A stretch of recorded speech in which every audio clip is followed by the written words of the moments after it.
नमस्कार दोस्तों, मैं रोहित यदुवंशी। चैप्टर तीसरा जो है पृथ्वी की गतियाँ, इसके बारे में हम बात करेंगे।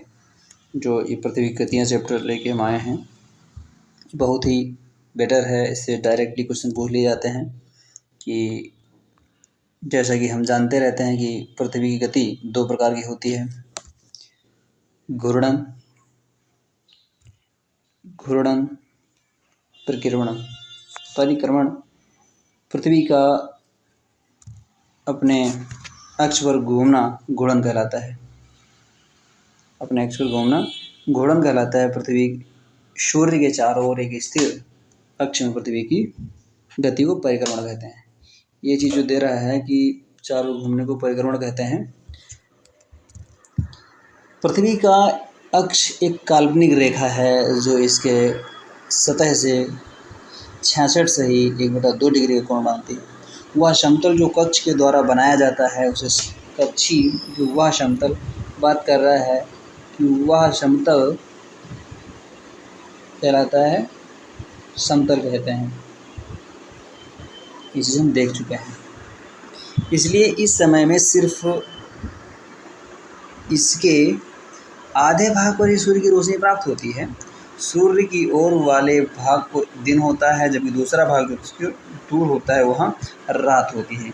ग्लोब पर वृत्त दिन तथा रात को विभाजित करता है, उसे प्रदीप्त वृत्त कहते हैं। क्या होता है जो ग्लोब है, प्रदीप्त वृत्त कैसे कहते हैं, ये चीज़ देख लेनी है। चेंज कर लेना कलर, कंफ्यूज वाला कलर है थोड़ा, एक सेकेंड।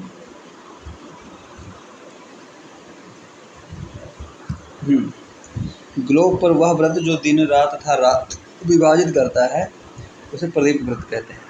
ये वृत्त अक्ष के साथ नहीं मिलता, जैसा कि आप चित्र 3.2 में देखेंगे।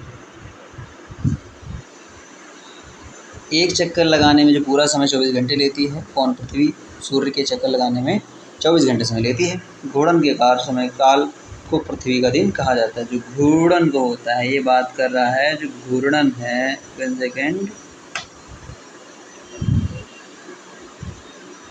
दैनिक गति कहलाता है।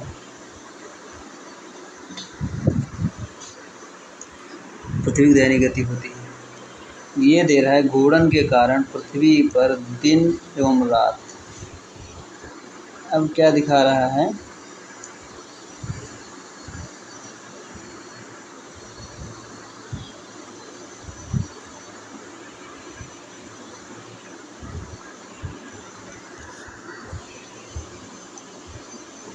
ये जो दिया हुआ है उत्तरी ध्रुव, यहाँ हम देख लेते हैं, यहाँ पर समझेंगे कि यहाँ पर गया है कि ये जो दिया है कि उत्तरी ध्रुव पृथ्वी कक्षीय समतल, ये पृथ्वी का अक्ष झुकाव तथा कक्षीय समतल। ये जो अक्ष झुकाव है ना, ये 66 से 1/2, ये पृथ्वी का झुकाव है। ये इधर झुका है, ये इधर को झुका है, ये इधर को झुका है। ये चीज़ देखनी है हमको। क्या आप जानते हैं, ये जो दिया हुआ है क्या पढ़ लेना है। क्या आप जानते हैं कि प्राचीन भारतीय खगोल शास्त्री आर्यभट्ट ने बताया था कि पृथ्वी गोल है और अपने अक्ष पर घूमती है। ध्यान रखना है कि अगर पृथ्वी घूर्णन नहीं करे तो क्या होगा। तो सुना जाता है कि अगर पृथ्वी जो है घूर्णन ना करे तो क्या होगा।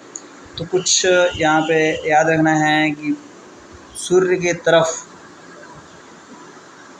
वाले पृथ्वी के भाग में हमेशा दिन होगा, जिस कारण उस भाग में गर्मी लगातार पड़ेगी। दूसरे भाग में हमेशा अंधेरा रहेगा, वहाँ ठंड अधिक पड़ेगी। इस गर्मी ज़्यादा होगी जहाँ पे ज़्यादा हमेशा सूर्य रहेगा, दिन वाले भाग गर्मी ज़्यादा होगी तथा फिर क्या होता है कि जीवन संभव नहीं होगा। पृथ्वी की गति जो सूर्य के चारों ओर कक्ष में होती है उसे परिक्रमण कहा जाता है। क्या होता है कि पृथ्वी की गति जो सूर्य के चारों ओर कक्ष में होती है उसे परिभ्रमण कहा जाता है। पृथ्वी एक वर्ष या 365 1/4 दिन में सूर्य का एक चक्कर लगाती है।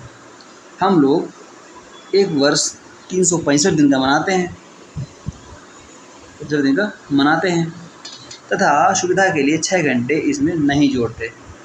ये देख लो यहाँ पे ये जो चित्र है बहुत ही इम्पोर्टेंट चित्र है। क्या कह रहा है कि ये जो सूर्य है, ये सूर्य है, पश्चिम की ओर जो हमारी पृथ्वी है वो चक्कर लगाती है। दक्षिणी ध्रुव ये है, यहाँ से ये पृथ्वी जो इधर चलती है, इधर जाती है, इधर। एक सेकंड, कलर को हम थोड़ा अदर कर देते हैं। ये जो है दिखा रहा है उत्तरी गोलार्ध में ग्रीष्म ऋतु 21 जून। ये 21 जून जो होता है उत्तरी गोलार्ध में होती है। ये 22 दिसंबर में सूर्य इधर होता है, यहाँ पे 23 सितंबर, ये 4 डेटें 21 मार्च, याद रखें। बसंत ऋतु कब होता है? 21 मार्च। दक्षिण आयनात 22 दिसंबर, यानी शीत ऋतु का आना, ग्रीष्म ऋतु का जाना। इधर क्या होता है, यहाँ पे क्या होता है?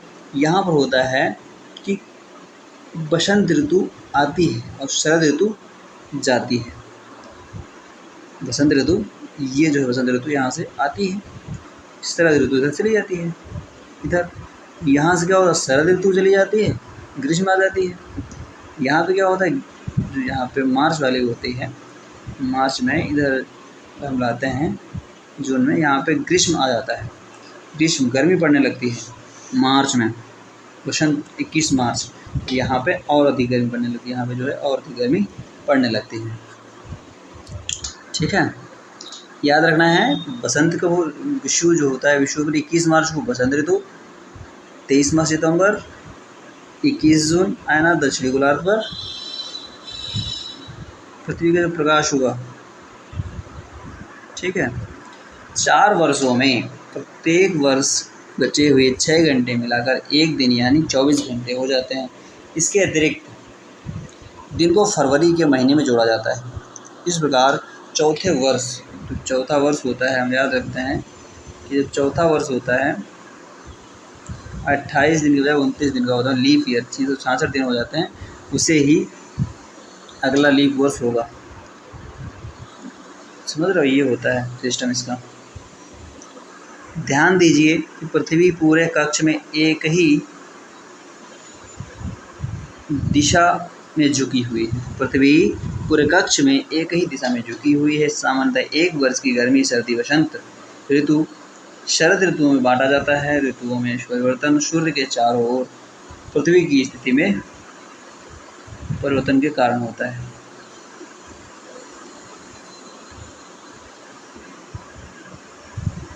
ये देख लेते हैं कि अरे आओ करके सीख लेते हैं।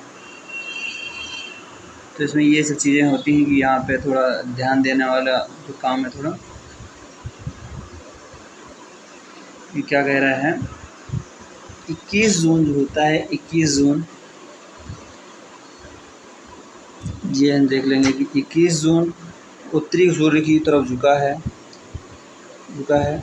सूर्य की किरणें कर्क रेखा पर सीधी पड़ती हैं। इसके परिणाम स्वरूप क्षेत्रों में ऊष्मा अधिक प्राप्त होती है। ध्रुवों के पास वाले क्षेत्र में कम ऊष्मा प्राप्त होती है, क्योंकि वहाँ सूर्य की किरणें तिरछी पड़ती हैं। उत्तरी ध्रुव, जो उत्तरी ध्रुव है, उत्तरी ध्रुव सूर्य की तरफ झुका होता है तथा उत्तरी ध्रुव रेखा के बाद वाले भागों पर लगभग 6 महीने, कितने 6 महीने तक लगातार दिन रहता है। उत्तरी गोलार्ध में बड़े भाग में सूर्य की रोशनी प्राप्त होती है, इसलिए विषुवत वृत्त के उत्तरी भाग में गर्मी का मौसम होता है। 21 जून जो है, 21 जून को इस क्षेत्र में सबसे लंबा दिन, सबसे छोटी रात होती है। उत्तरी आयनात की बात कर रहे हैं। उत्तरी आयनात क्या होता है? सबसे छोटा दिन होता है 21 जून को। एक सेकेंड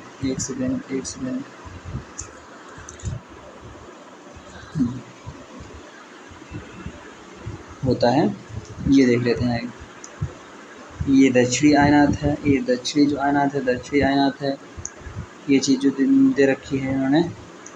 21 मार्च को क्या होता है? 21 मार्च, 31 सितंबर, 21 मार्च, 23 सितंबर सूर्य की किरणें विषुवत वृत्त पर सीधी पड़ती हैं। इस अवस्था में कोई भी ध्रुव सूर्य की ओर झुका नहीं होता है, इसलिए पूरी पृथ्वी का रात एवं दिन बराबर होते हैं, इसे विषुववृत्त कहा जाता है।